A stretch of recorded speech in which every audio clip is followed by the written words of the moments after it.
కొత్త బట్టలు కొత్త వెలుగులు మీ ఇంటి పండుగ సంతోషాలకు అసలైన చిరునామా సిఎంఆర్ షాపింగ్ మాల్. అందరికీ భోగి సంక్రాంతి కనుమ శుభాకాంక్షలు.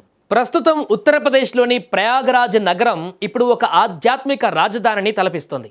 మౌని అమావాస్య పుణ్య ఘడియలు రావడంతో దేశం నలుమూలల నుంచి భక్తులు ఇక్కడికి పోటెత్తారు. ఇప్పుడు ఆదివారం తెల్లవారుజామున సూర్యోదయానికి ముందే త్రివేణి సంగమం వద్ద కోలాహలం మొదలైంది. గజగజ వణికించే చలిని కూడా లెక్క చేయకుండా, చల్లటి వాటర్ని కూడా లెక్క చేయకుండా భక్తులు పవిత్ర నది జలాలలో మునకలు వేస్తున్నారు.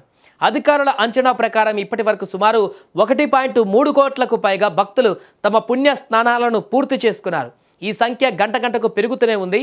సో మాఘమేళ కోసం వచ్చేటువంటి భక్తుల సౌకర్యార్థం ఉత్తరప్రదేశ్ ప్రభుత్వం మునుపెన్నడూ లేని విధంగా భారీ ఏర్పాట్లు కూడా చేసింది.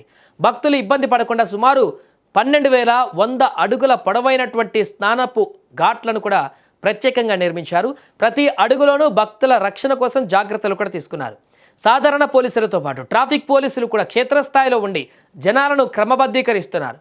ఏదైనా అత్యవసర పరిస్థితి తలెత్తితే తక్షణమే స్పందించేందుకు వైద్య నిపుణుల బృందం కూడా మరియు అంబులెన్స్ సేవలు కూడా నిరంతరం అక్కడ అందుబాటులో ఉన్నాయి. సో భక్తుల రద్దీని దృష్టిలో ఉంచుకొని స్నానపు ఘాట్ల వద్ద తోపులాటలు జరగకుండా బారికేడ్లు ఏర్పాటు చేశారు. కేవలం స్నానం చేసి వెళ్లడమే కాకుండా భక్తులు అక్కడ ఉన్న ప్రాథమిక సౌకర్యాలను వినియోగించుకునేలా అన్ని ఏర్పాట్లు పూర్తి చేశారు. నదిలో స్నానం చేసేటప్పుడు లోతు ఉన్న ప్రాంతాలకు వెళ్ళవద్దని అధికారులు పదే పదే హెచ్చరిస్తున్నారు. భద్రతా నియమాలు పాటిస్తూ అధికారులు మరియు వాలంటీర్లకు సహకరించాలని భక్తులకు విజ్ఞప్తి కూడా చేస్తున్నారు. ప్రస్తుతం ప్రయాగరాజ్ అంతా కూడా భక్తజనంతో కిక్కిరిసిపోయి ఒక మహా ఆధ్యాత్మిక సంక్రమాన్ని తలపిస్తోంది.